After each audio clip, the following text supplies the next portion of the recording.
My name is Elena Walsh, 35 years old, living in Denver, Colorado, where winter mornings get so cold you have to take a deep breath just to remember you're still alive. I work in tech, specializing in artificial intelligence and machine learning. My job is to build systems that predict human behavior. I teach computers how to understand you, how you shop, how you choose, how you think. And those very models have made my company tens of millions of dollars. I work for Brightway Technologies, a data analytics firm focused on behavioral prediction. You might not know their name, but chances are you've already been tracked by their system, or rather, by mine. Every time you see an ad pop up for something you were just thinking about, it's probably one of my algorithms at work. I joined Brightway 10 years ago, back when it was a 30-person startup. At the time, CEO Mason Rourke was my idol, smart, confident, and sharp with his words.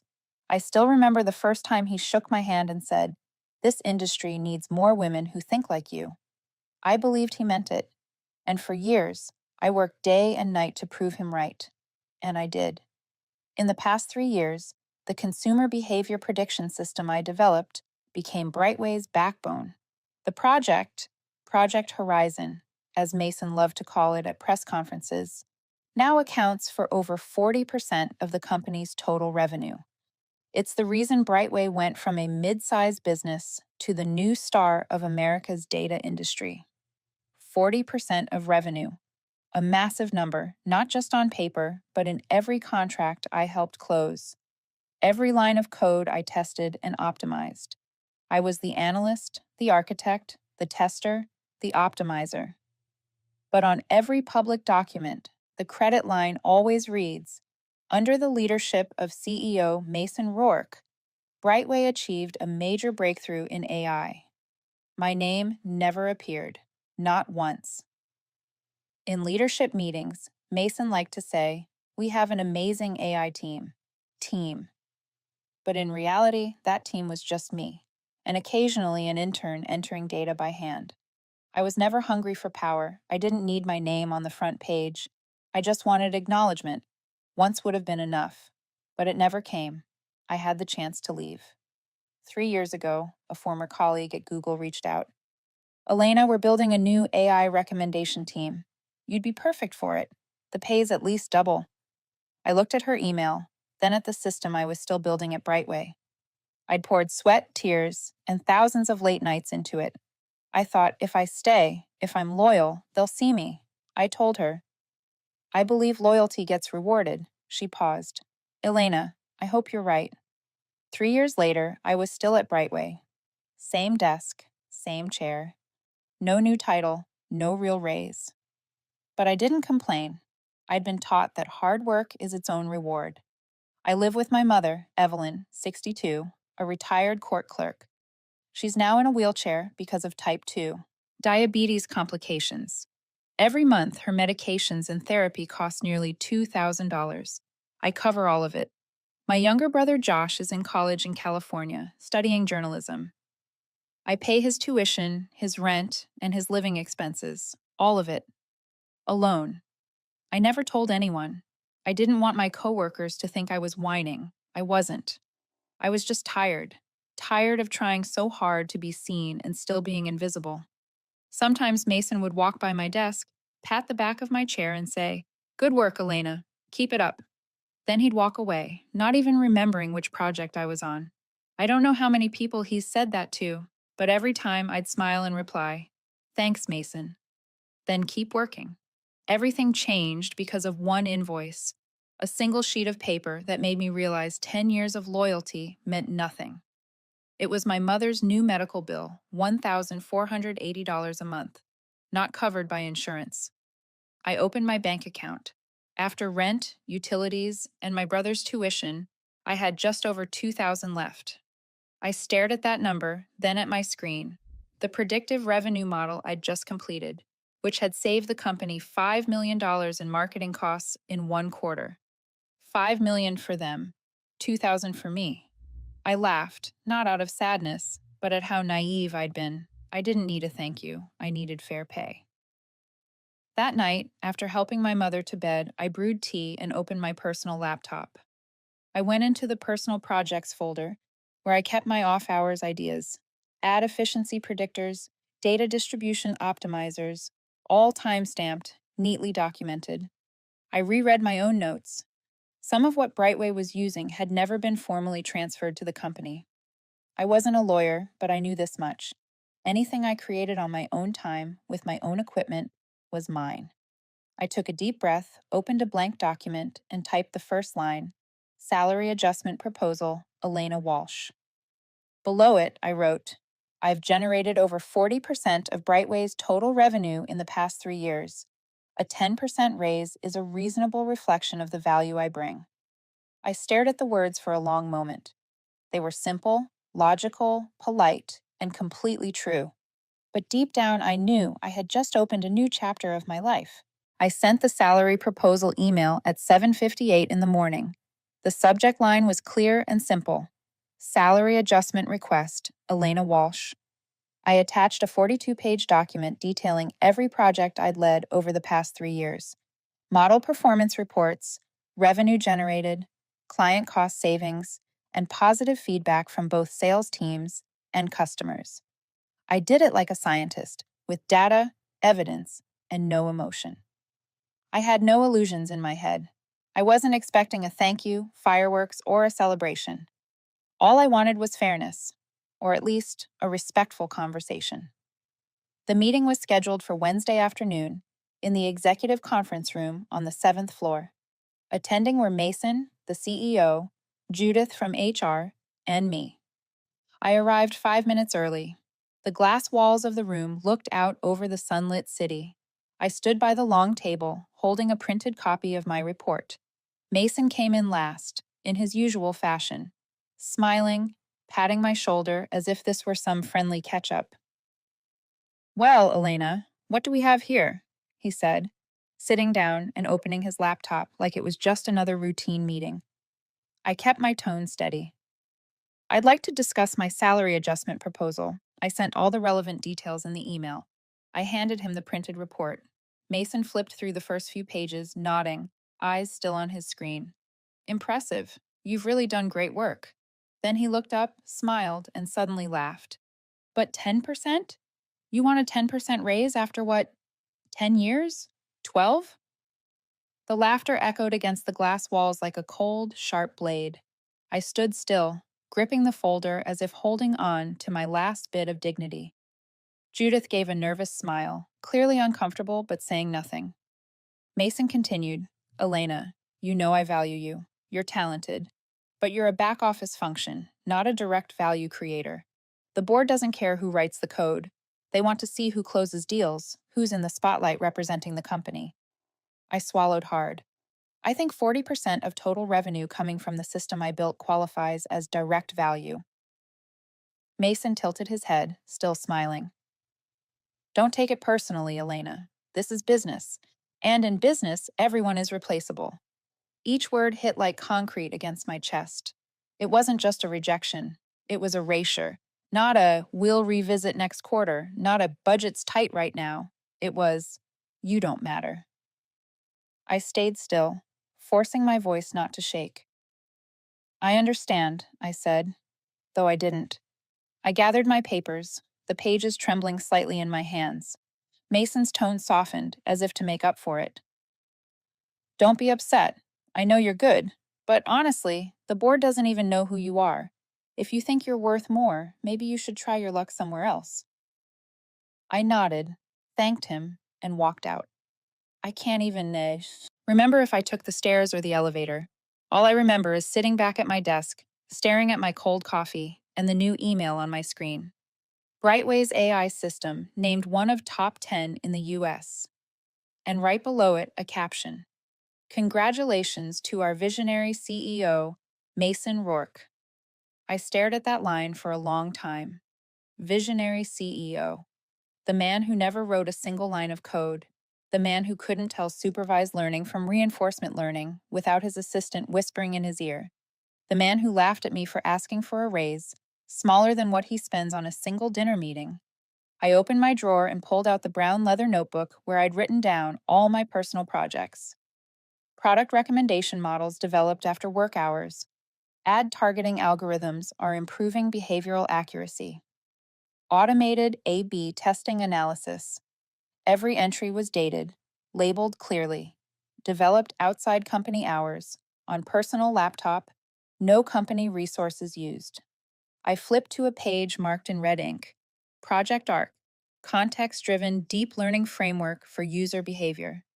I'd written it 3 years ago. It was also the foundation of the current system Brightway was using.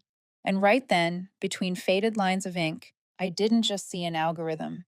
I saw time I'd sacrificed. Nights I stayed awake while my mother coughed in the next room. Weekends I skipped seeing friends to perfect another version. And I understood, with painful clarity, that I'd wasted faith on someone who never intended to see me. It wasn't that my heart broke. No. Something deeper cracked, a core belief that if I stayed quiet, worked hard, and stayed humble, the world would treat me fairly. I closed the notebook, and in that moment, what came wasn't anger or despair, it was clarity.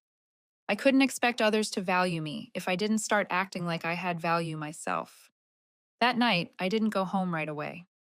I went to a small coffee shop downtown, sat in my usual corner, opened my personal laptop, and logged into my email. I searched for an old message from 6 months ago. Elena, if you're ever ready, Helix Core will always have a place for you. It was from Ava Chen, CTO of a fast-growing startup. I looked at the words, then typed my reply. Ava, I think it's time we have a serious conversation. I got home a little after 9 that night, later than usual. My mother was already asleep. The house was quiet, the kind of quiet that matched exactly how my mind felt. No anger, no resentment, just a cold, steady clarity. I couldn't tell her what had happened. She would have told me to be patient, to endure, that everyone gets recognized eventually as long as they don't give up. That's her generation, built on faith. Faith in the company, in the boss, in the system. I didn't blame her, but I knew one thing for sure: faith doesn't pay for medication. I sat at the kitchen table and opened my personal laptop. The screen lit up with a familiar line of text. Last modified, Project ARC, 11:34 p.m., Tuesday. I opened the folder that held my code, models I'd built, refined, and trained with self-generated data. No company servers, no company resources, just me, this machine, and thousands of unpaid hours. Everything was organized. Every file is labeled with time, date, and the device I'd used. I even had a separate document called Not Transferred to Brightway IP, listing everything that had never been submitted to the company. I hadn't done that because I planned to use it someday. I did it because I'm meticulous. And maybe, deep down, I'd always known there would come a day when I'd need to prove that what I built belonged to me. I reopened an old email from 2021, the one I'd sent Mason. I have several AI models I'm developing off hours. If the company finds them valuable, I'm open to negotiating ownership transfer. His reply was short. If it's useful, go ahead and use it. Those things aren't that important. We'll sort it out later. I remember how disappointed I felt reading that line, but I kept working, kept believing that if I showed the value, he'd understand. Now I understand. He'd known the value all along. He just never planned to pay for something he could take for free. I opened another folder, Opportunities. Inside was a string of emails from Ava Chen, CTO of Helix Core. She used to be a technical client on a project I'd supported remotely. After leaving her firm, she joined Helix Core, a fast-growing startup specializing in e-commerce personalization. Ava had sent me 3 offers over the years. The last one was 6 months ago. Elena, you're the only person who made our model see customers as human beings, not just data points. If you ever want to work somewhere your name actually matters, call me. I clicked reply and started typing. Ava, I think it's time we have a serious conversation. Send. I exhaled. No trembling, no regret, just the strange calm of finally loosening a rope that had been tightening around my chest for 10 years. The next morning, her reply came almost instantly. I've been waiting for this email for 3 years. You free at lunch? We met at a small Japanese restaurant downtown. Ava was always direct, never one for small talk. After a few, Updates, she said. Helix Core needs a head of AI, someone who can design the strategy and build the system from the ground up. Do you want to create something that truly has your name on it? I looked at her. I don't have a team. You will. You'll choose them. You'll name the system. You'll be the face of it. I sat in silence for a long moment. In my mind, I saw the glass walls of the seventh floor conference room, Mason's laugh, his cold words echoing, "Everyone is replaceable." I looked back at Ava. "Do you have clear IP ownership terms?" She smiled. "I've had my work stolen before. We do things right here. Whatever you create, it's yours." I nodded. 3 days later, I officially submitted my resignation at Brightway. No drama, no angry letter, just one simple email. "I'm resigning effective the 15th. I'll complete all handovers. Thank you for the opportunities over the past 10 years. The reply came 12 minutes later from Mason. 2 weeks is fine. Best of luck." No questions, no hesitation. He didn't even ask why the person responsible for 40% of the company's revenue was leaving. I understood. In his eyes, I'd never really existed. I spent the following week training my replacement, a young engineer, bright but nervous about taking over the company's central AI system. I didn't tell him why I was leaving. I just said, "You'll do better than me if you learn to value yourself early." He smiled, shy and uncertain, and nodded. On my last night at Brightway, I cleared my desk. I took down the photo of my mother and brother, my white porcelain coffee cup, and the brown leather notebook that had followed me for a decade. I opened it to the first page, my handwriting from years ago. "No one sees you? That's okay. Just do good work. One day, someone will notice." I picked up my pen and added one more line. "That someone has to be you first." When I walked out of the Brightway building for the last time, I didn't look back. I didn't need to. I was taking everything that truly belonged to me. 3 days after leaving Brightway, I sat in my new office, a small corner on the third floor of Helix Core's headquarters. No tall glass walls overlooking the city. No massive conference table. No leather chairs that whispered status. Just a plain desk, a whiteboard, and a team of 4 people waiting for me to lead them. I'd never had people reporting to me before. At Brightway, I was the fixer, not the one people listened to. But here, in a room without a nameplate on the door, I was the head of AI, and everyone was looking at me. "Where do you want to start?" asked Liam, a young engineer with bright eyes. I smiled, opened my laptop, and launched the demo of an old project titled ARC, Personalized Decision Framework. "Let's start here," I said, with what was once overlooked. ARC was a deep learning model I'd spent 3 years building, but never got to deploy at Brightway. Partly because it exceeded their data infrastructure, but mostly because it wasn't Mason's idea. I explained to the team how ARC would work. It didn't just analyze user behavior, it predicted intent in context, using a network that tracked micro-behaviors, the subtle actions people make without realizing.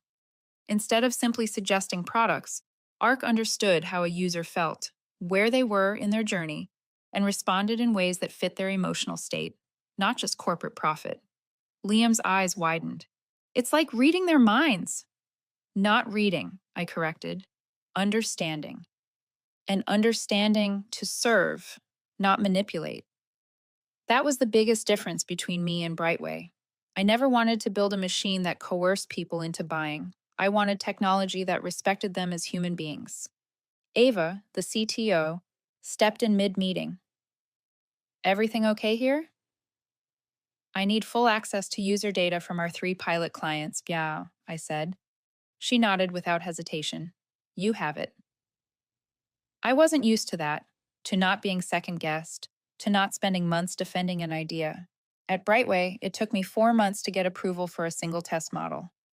At Helix Core, it took 4 minutes. 3 weeks later, the first version of ARC went live on a test server for Helix Core's biggest e-commerce client. The results after 10 days stunned everyone. Conversion rates are up 28%. User return rates up 46%. Average engagement time doubled. The board called it an unscheduled leap. I called it what it really was: the product of creative freedom. For the first time in my life, I wrote an internal report where the first line read, Lead developer, Elena Walsh, not AI team, not technical collaboration, just me. When I submitted it, Ava placed a hand on my shoulder. I want you to present these results at next week's investor meeting. You, not me. I hesitated. I'm not good at presentations. She smiled. The world's ignored your voice long enough. It's time. It listened. That day, I didn't wear a blazer. I wore a gray sweater my mother had knitted last winter. I didn't speak like an executive. I spoke like an engineer. Here's what the system saw. Here's why it understood people. And here's why that matters. One of the investors, an older man with silver hair who had backed Brightway 6 years ago, nodded through the entire presentation. At the end, he said quietly, We used to think AI only needed accuracy. Today, I learned it needs empathy too. That night, Helix Core secured an additional $1.2 million in extended funding. Ava texted me one line. You just gave us 18 more months of runway. I stared at the message, sitting in my new apartment, smaller, farther from downtown, but mine. No sound of a boss's footsteps passing my desk. No midnight emails asking, Elena, are you still handling that? Just me. And the feeling of finally living at my own worth. I opened my brown leather notebook, flipped to a blank page, and wrote, Arc has taken flight. I knew this was only the beginning, but I also knew, this time, I wasn't walking in the dark anymore. Success came to Helix Core faster than I expected. And as I knew all too well, that's never good news for everyone. Less than 2 weeks after the investor presentation, Ava called me at 7 in the morning. Unusual, since she's the kind of person who starts her day with coffee and yoga, not crisis calls. Elena, are you sitting down?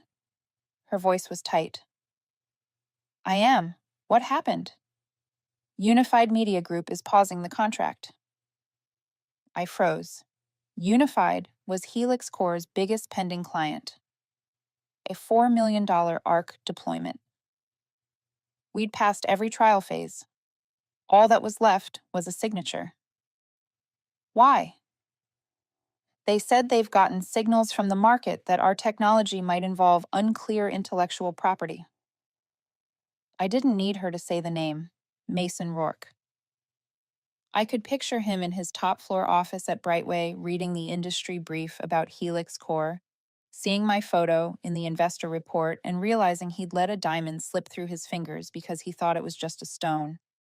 Mason was not the kind of man who watched a rival company rise on what he once considered his asset. Legally, he never owned me, but in his mind, I was company property, a back office function, as he'd once said. And now I was on the cover of a competitor's investment portfolio. He wouldn't let that go. Ava sent me an audio file, a recording of Unified's call with their in-house counsel. My name came up. Elena Walsh, former Brightway employee, now head of AI at Helix Core, believed to have developed a system similar to Project Horizon, proprietary technology of Brightway Technologies. I gripped the phone tighter. The lawyer's tone wasn't aggressive, not even directly accusatory, but heavy with implication. We just want to ensure there are no legal risks.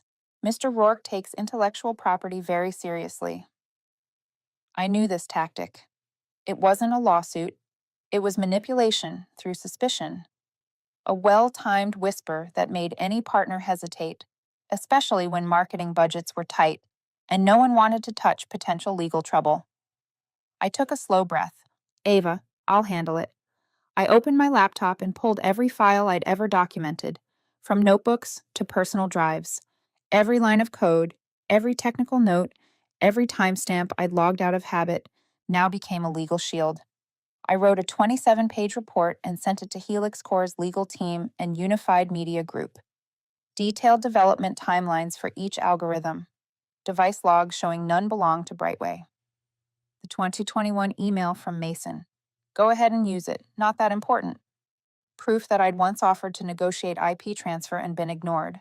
Attached was my formal statement. I, Elena Walsh, confirm that all systems deployed at Helix Core are based on frameworks, personally developed outside my previous employment hours, using my own equipment, and have never been transferred licensed to Brightway Technologies under any legal process. 1 day later, Unified replied, "Thank you for the clarification. We've reviewed the documentation and see no significant legal risk. The contract will proceed as planned." I exhaled in relief, but I knew Mason wasn't done. 4 days later, TechPulse published an article. Former Brightway employee suspected of using technology with unclear ownership at a rival firm. No name, no company, but everyone in the industry knew who it meant. Ava came straight into my office. "Do you want us to issue a media rebuttal?" I looked at her. "No. If we respond, we're playing his game. What he wants is to drag us into a narrative war. I want to win through performance." I pulled up the ARC performance report after 30 days in operation. Revenue up 31%. Cart abandonment is down nearly 50. Marketing costs down 18. "This is my voice," I said. Ava smiled. "He can't beat that." But I knew this wasn't about winning or losing. Mason was playing a different game, not to reclaim me, to stain the name I'd just built. That night, when I got home, an unexpected email waited in my inbox. Alex Romero, senior engineer at Brightway, a colleague I'd worked with for years. "Elena, what's going on? The company's quietly reviewing old AI models. They're nervous about IP exposure. People are talking. It looks like they might try to make you the issue so they can clean their slate." I replied simply, "Thanks for letting me know. I'm not the issue. I'm the person who built the solution they never paid for." I shut the laptop, and a single thought surfaced, sharp and steady. If he's trying to corner me, he's chosen the wrong person. I'm not the Elena who stayed silent and hoped to be seen. I'm the one who knows exactly what she's worth. And this time, no one gets to blur that again. I used to think that if I ever had to face Mason Rourke, I'd take him to court. I used to imagine myself in a courtroom, laying out evidence line by line, email by email, algorithm by algorithm. I would win. Justice would speak. But when reality arrived, when the media started hinting, when silent networks began tightening around the reputation I'd just built, I realized something. Winning a lawsuit doesn't mean winning the war. Mason didn't need to prove I was wrong. He just needed to plant enough doubt so that others stopped believing I was right. And I knew exactly what to do. I sent an email to Ava and the Helix Core board. Subject line: Open Community Strategy, Urgent Proposal. In the message, I wrote, "If we stay defensive, we lose the narrative Mason is manipulating. But if we open up, be transparent, invite the community to collaborate on our AI framework, we make every accusation irrelevant. No one can claim ownership over technology built, tested, and verified by hundreds of people in public." 3 days later, Helix Core announced the ARC AI Open Initiative, an open community version of ARC that allowed engineers and researchers to contribute, suggest improvements, and verify both the integrity and legality of the core algorithms. The GitHub page read, "This system was developed independently without using any resources belonging to the former employer. All contributions are publicly credited. Transparency is the foundation of AI's future."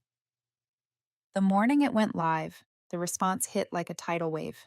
Engineers from Seattle, New York, and San Francisco began downloading the code. Security analysts confirmed there were zero overlaps with Brightway's systems. A professor from MIT wrote, "I've never seen a startup open its commercial algorithm to prove its ethics. This sets a precedent." Across social media, the hashtag #ArcTransparency spread fast. A former Brightway developer messaged me privately, "Elena, I used to think you were just a great engineer. Now I see you're a real leader." That night, I received another email from Alex Romero, my old colleague who'd warned me before. "Mason lost it today. Emergency meeting, 2 hours long. He yelled, 'She's trying to lure our people away with fake generosity.' Some applauded, some stayed silent. Then they left. I think he's losing them." I read it, placed my hands on the table, and took a slow breath. I didn't feel victorious. I just felt release. After years of being unseen, I finally didn't need to prove anything. The next day, I met with Ava and the COO. "There's one more thing I want to do," I said. "I want to invite some of the old engineers from Brightway, the ones who were treated like background noise, like I was." The COO looked surprised. "You want to recruit from a competitor?" "I don't want revenge. I want to build a place where good people don't have to beg to be seen." I paused. "And I know they can help us grow faster than anyone." Ava nodded. "Do you have anyone in mind?" I picked up a marker and wrote 3 names on the whiteboard. Alex Romero, infrastructure lead. Cynthia Ho, model testing specialist, the one who spent years doing overnight runs with me. Dev Patel, DevOps expert, brilliant but never promoted under Mason. Ava read the names and said, "Send the invites. If they say no, at least they'll know there's a place ready to see them." 3 days later, I sat in a familiar coffee shop across from Alex. He stayed quiet after I gave my offer. "Elena," he said, "I'm not upset, but I have to ask. This, is it revenge or recruitment?" I looked him straight in the eye. "Alex, if I wanted revenge, I've already had it, with success. What I want now is different. I want to build a place where people like us don't need permission to matter." He nodded slowly. "Then you've got a DevOps engineer starting today." I smiled. "I thought you were infrastructure." "I've been misplaced for 5 years. You tell me what needs doing, I'll do it." 2 weeks later, Arc's upgraded version launched across all Helix Core clients. Response time dropped by 40%. User satisfaction hit a record high. Quarterly revenue jumped 31%, the highest since the company was founded. When the report reached the investor board, I was asked to present again. But this time, I didn't go alone. I brought my team: Alex, Cynthia, Dev, and 2 new hires from Brightway. I said, "This technology wasn't built by a genius. It was built by people who were once overlooked." And I ended with, "This isn't revenge. It's redefining what recognition truly means." Under the nightlights of the Helix Core office, I looked through the glass at Denver's streets glowing below.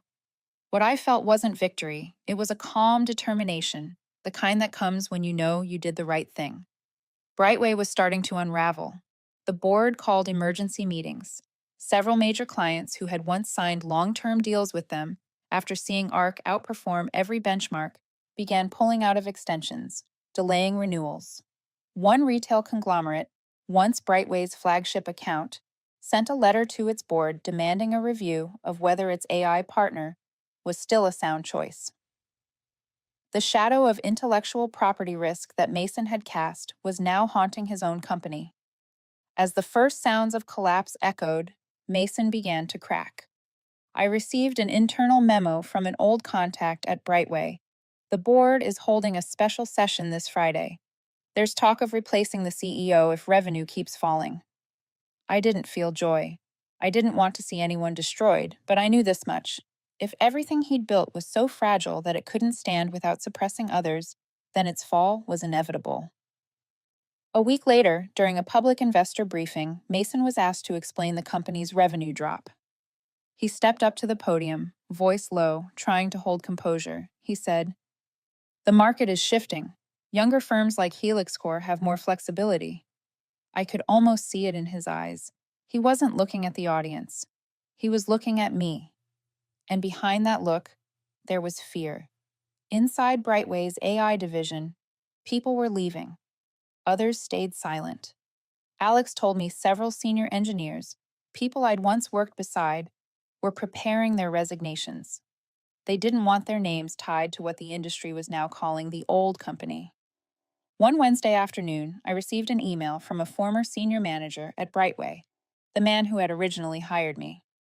He wrote, "Elena, things are messy here. If you're open to it, we could talk about future collaboration, as a consultant or a partner."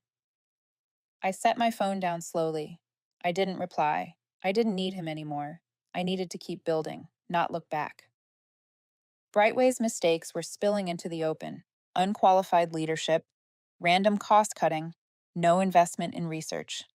Few clients wanted new contracts when they could look at Helix Core and see Arc's actual numbers.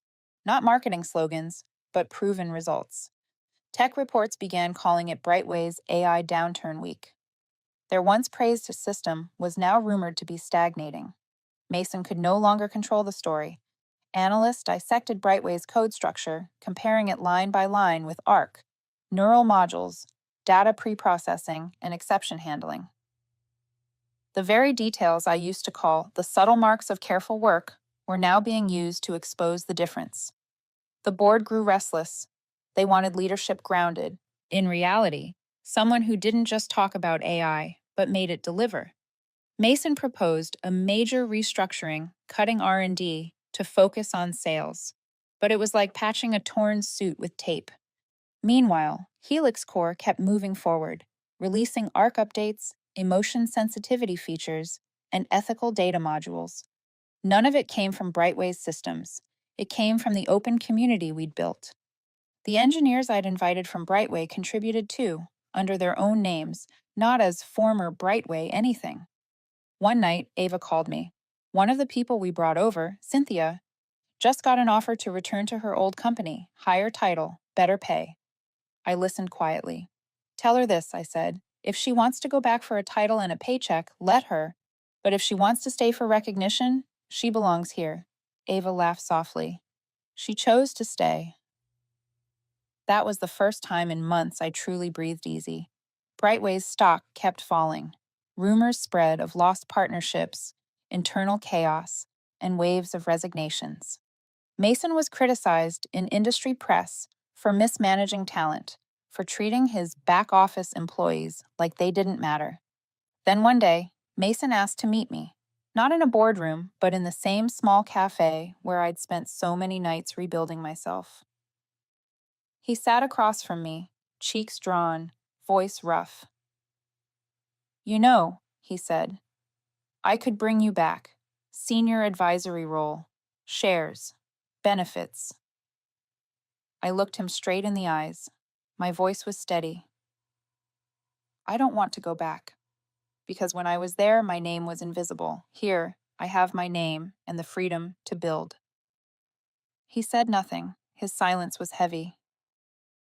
Mr. Rourke, I added, you once told me everyone is replaceable, but maybe it's how you treat people that makes you the one replaced. I stood, nodded politely, and left. I knew he had nothing left to bargain with. Outside, the night air was cold. The Denver wind cut through my coat, but I didn't feel it. I felt empty in the best possible way, not bitter, not broken, just free. Brightway was collapsing from within. The machinery was breaking apart, the people were leaving, and belief itself was walking out of those glass towers. And me, I was rebuilding. From zero. For myself, and for everyone who'd ever believed in me.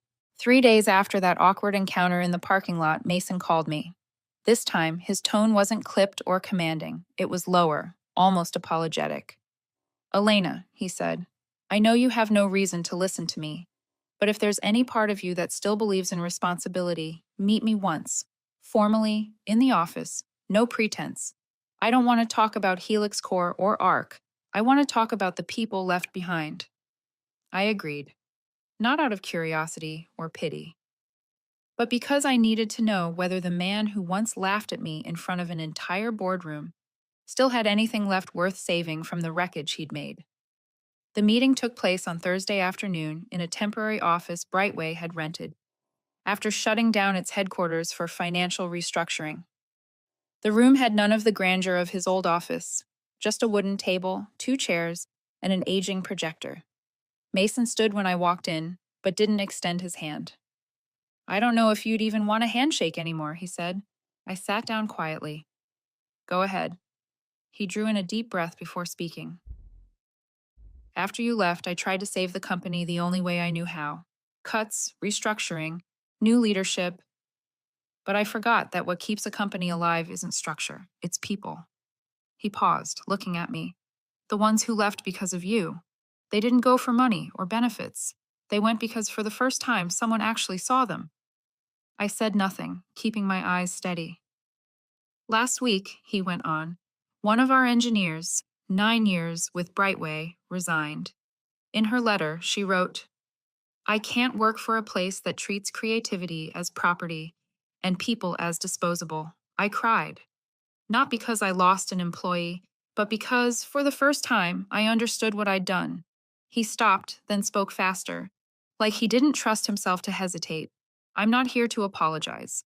I'm here to ask for something I don't deserve unless I admit every mistake I made." He took out an envelope and set it on the table. "This is a list of 42 employees laid off in the latest downsizing.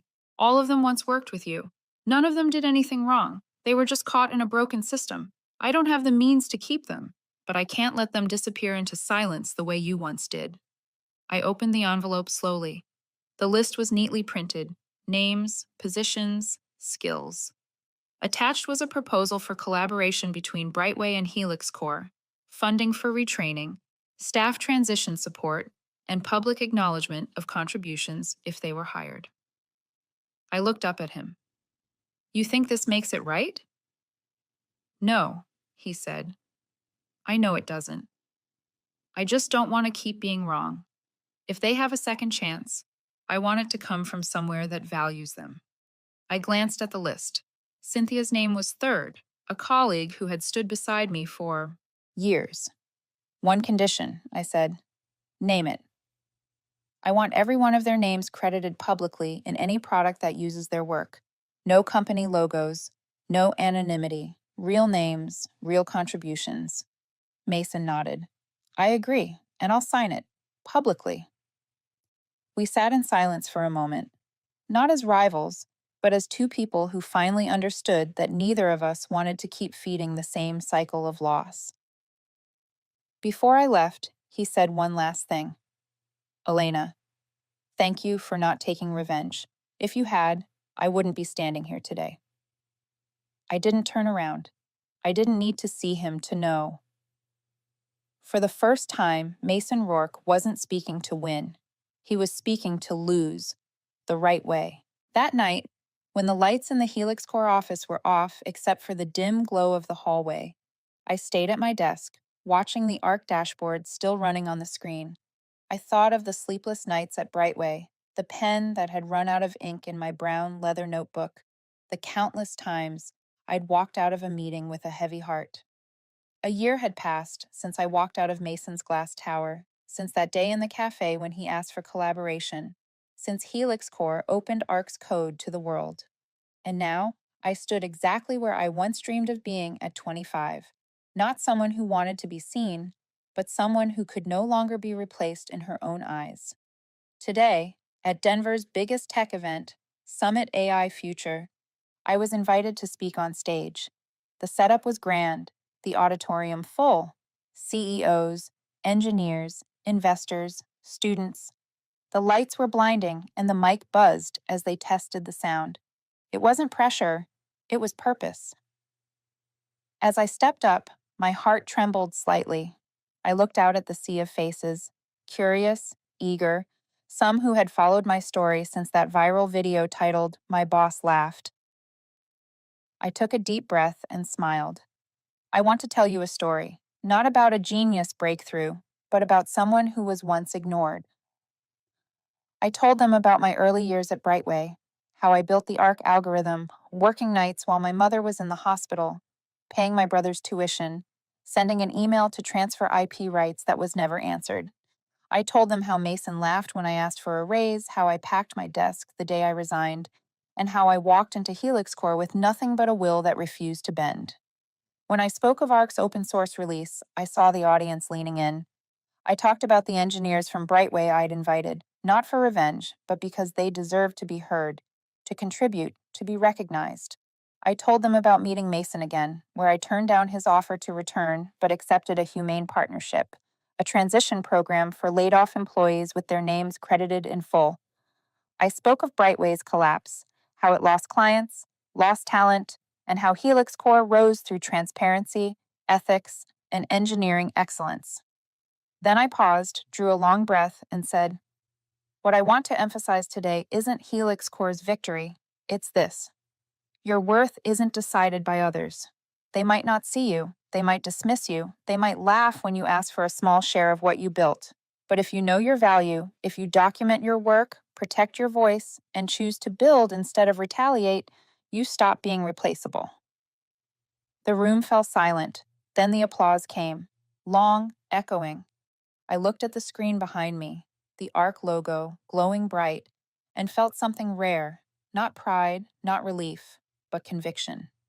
After the talk, people lined up to shake my hand, students, women in AI, professionals who had followed the story online.